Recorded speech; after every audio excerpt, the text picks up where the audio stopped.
welcome to this week's Wednesday Wandering with me, Cate Field, wondering about stuff, not just wandering off. So, short forms in art and creativity. Whether it's the haikus I talked about last week, quick sketches, tiny bursts of storytelling, short forms are more than just bite-sized fun. They're a powerful tool for unlocking creativity, mindfulness and focus. But here's the surprising bit. The constraints, the limited words and things like that, they don't limit it, they supercharge it. By narrowing the possibilities, short form allows us to concentrate on the essence. And that's what I'm going to be exploring today. I'm going to be wondering about how we can develop our creativity by using short form. So, what do I mean?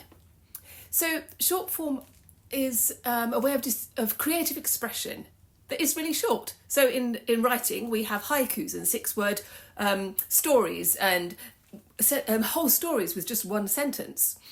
You might have in music a little jingle, something like that. So where we have short form, it's about really focusing and really concentrating on the things that really matter. So, little analogy. Ever try to pack for the weekend and realise you can only take a carry-on and suddenly you've got to decide what is really essential? So short form is a bit like that, really. You kind of get rid of all the clutter and you focus on what is really important, that essence. So why is it that constraints actually fuel creativity? And it might sound a bit counterintuitive, because don't we want more freedom, more stuff to be able to try things? Well, no, because when we have constraints, when we have boundaries or a framework of limitation, it focuses us. So take the haikus I was talking about last time, 5, 7, 5 syllables. It's pure.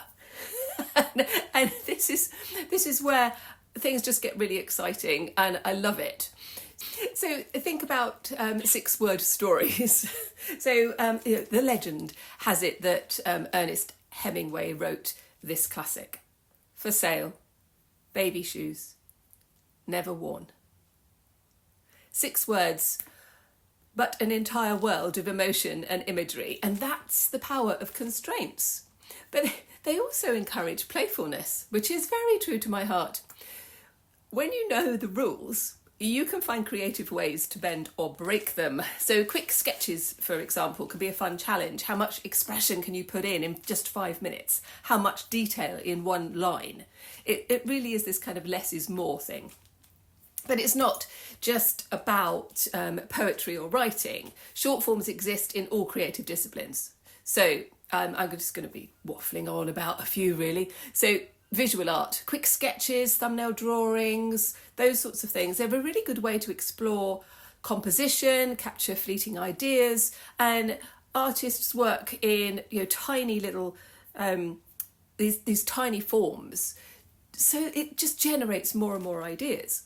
In photography, it's often kind of very minimalistic, or focusing on a single detail, a raindrop, one bit of a leaf, a shadow. These micro moments tell their own story. And in storytelling, a bit of flash fiction and micro fiction, where writers have to craft a complete story in just a few sentences.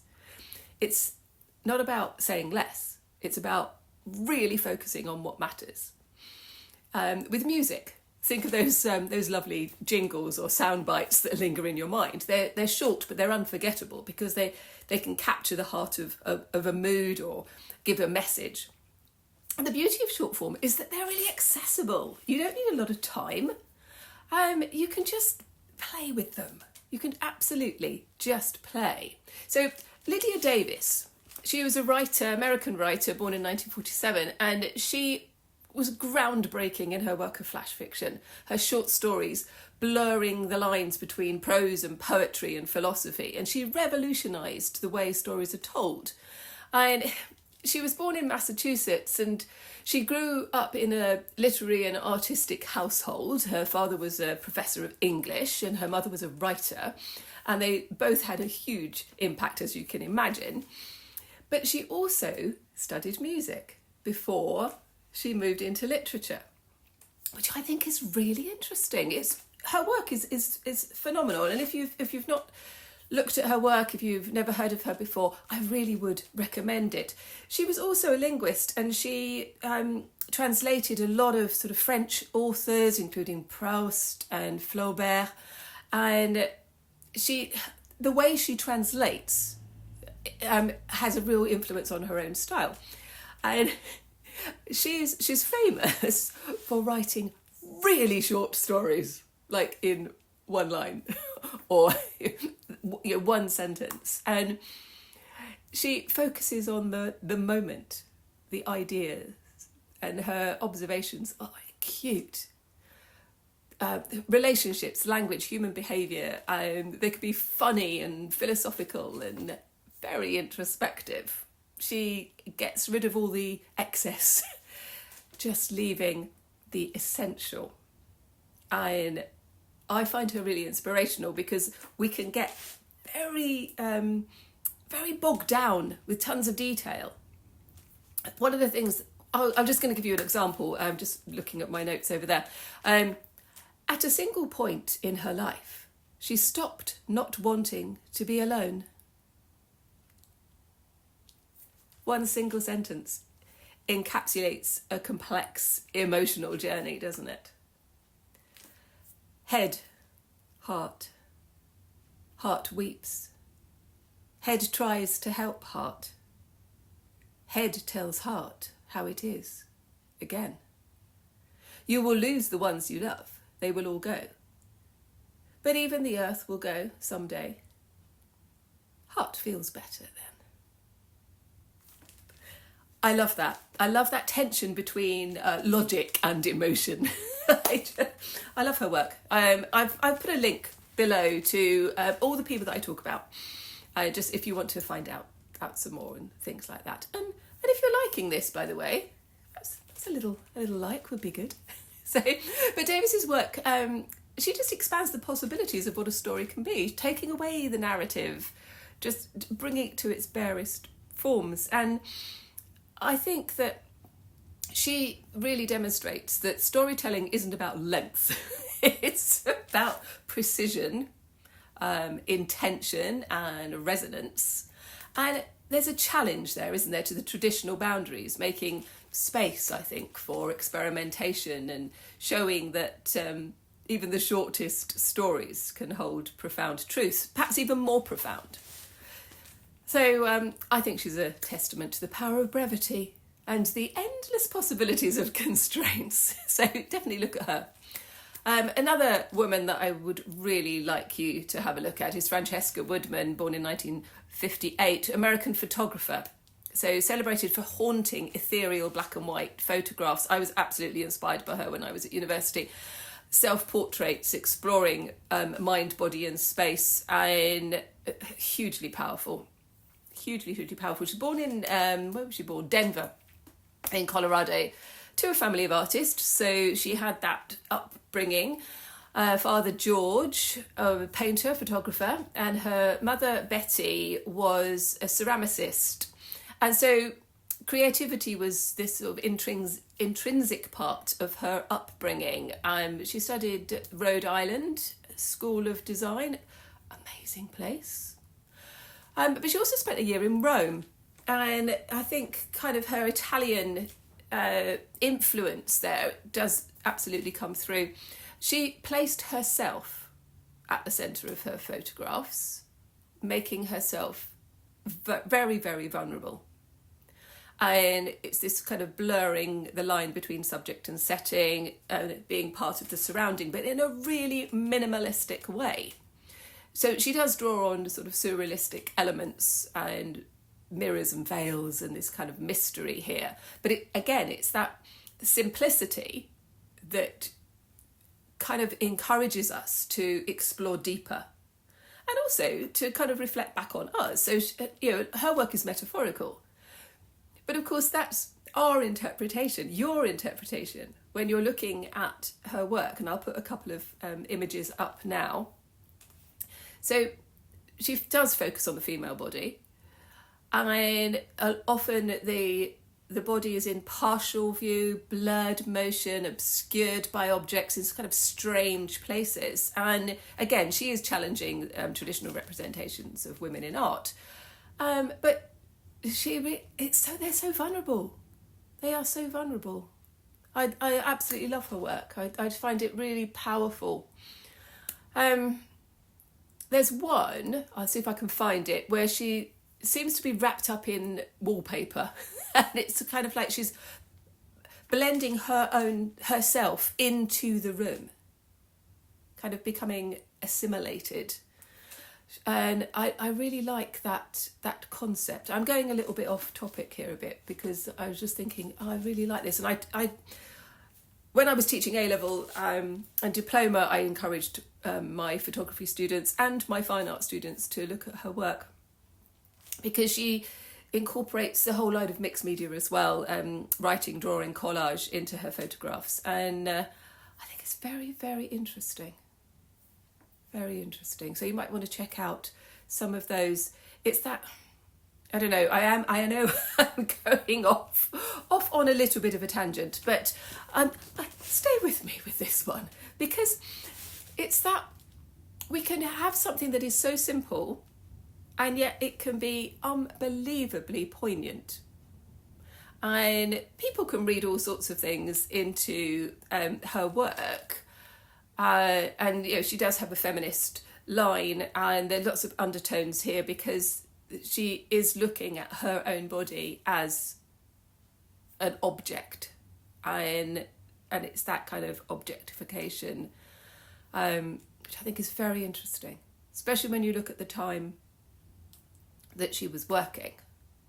And yeah, I just think I think it's really interesting. I mean, her photographs have gained significant recognition since her death. She died very young, quite tragically.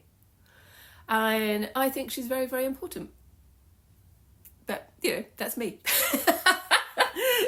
So she redefined self-portraiture. She used it as a means of personal and artistic exploration. I am going to do a whole podcast on portraiture. Can't say it now. That. Creating portraits. I don't know. I got a little bit carried away with my own emotion here, because I think portraits are really interesting. So I'm definitely going to do that as another podcast. Watch this space on this one. So, just getting back to this idea of short form. Having something that has these restraints, has these boundaries, allows us to just focus on what we think is important, and what we want our viewers or our listeners to. And someone else has just popped into my head, Pina Bausch.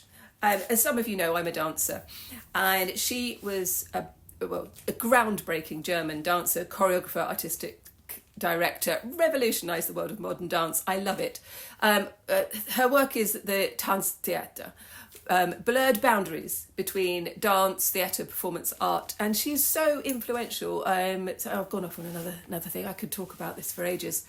She was born in Solingen in Germany. I'm not sure that I've pronounced that correctly. In 1940. So can you imagine? 1940 in Germany. So she grew up during the turmoil of the Second World War, and there is again this emotional depth. She is an absolute pioneer of modern dance, emphasising storytelling and emotion in movement. Getting back to this idea of short form, she was, in her choreography and in her dance expression, she will take themes of love and loss and identity and the human condition, and there'd be a simplicity about how she does this that is so powerful, so powerful. Her work is really emotional.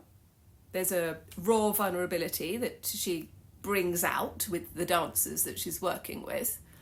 And she was known for asking performers about their personal lives and then incorporating their responses into her work.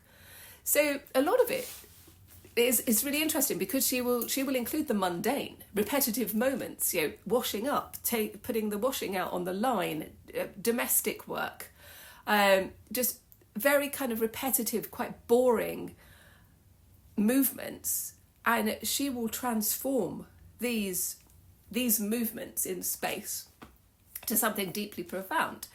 And she has this the theatrical quality about it, which I just love. And when I am dancing and when I am working with other dancers and when I'm doing my own choreography, I am absolutely inspired by Pina Bausch. Unbelievably so. She's so I really would recommend that you look at some of her work as well. I'll put some more links below. There was a film, who was that? Wim Wenders documentary, Pina, 2010, 2011, not sure, I will check that out, as a tribute to her life and work. Amazing, just amazing. And obviously her work is still shown today, all the time. Rites of Spring, oh my gosh. Some of my favourite quotes of hers: dance, dance, otherwise we are lost. I'm going to have that on a t-shirt, actually. I am. She also said, I'm not interested in how people move. I'm interested in what moves them. Again, it's this focus on emotion and storytelling. And this is what sets her apart. And she fuses this dance with theatre, but in a simplicity. Again, coming back to this idea of restraints and constraints, creating your own boundaries. It's a way to bridge the different arts together. And this is why I personally, I can't decide which art form I like best, because I have always done all of them.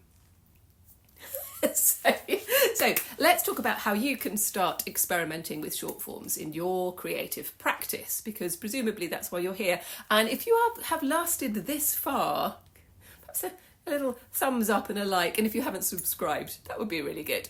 So here we go.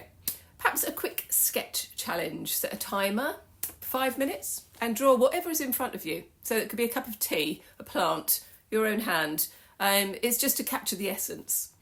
Perhaps a haiku with a little twist. Write 3 haikus about a single subject, like the changing seasons, or your morning coffee, or the crunchiness of a biscuit, and see what happens. 6-word stories. Try writing a whole story with just 6 words. Found the key, door gone forever. I thought that was quite fun. Cracks in the pavement. See what happens after that. Get your camera, take your phone, and just do some really minimalistic photography. Again, go back to the crack in the pavement. You could do that, couldn't you? Drop coming down the window. Just the way that a shadow falls on the floor. Work with some constraints that you've chosen, or that I've just given you. So, haiku, sketch, 6-word story. Remember that creativity doesn't have to be big to be meaningful. So this is my challenge for you this week. Try 1 short form. Start small. Lots of play. Remember, it's not about the result. It's about the process of creating. And thank you for joining me for this week's Wednesday Wandering. I would love to hear your thoughts, your comments. Please write them below. I read every single one and I value you so much. Thank you. And if you want to do some more, if you want to learn some more, you need to look at this one. And I'll see you next time. Bye bye.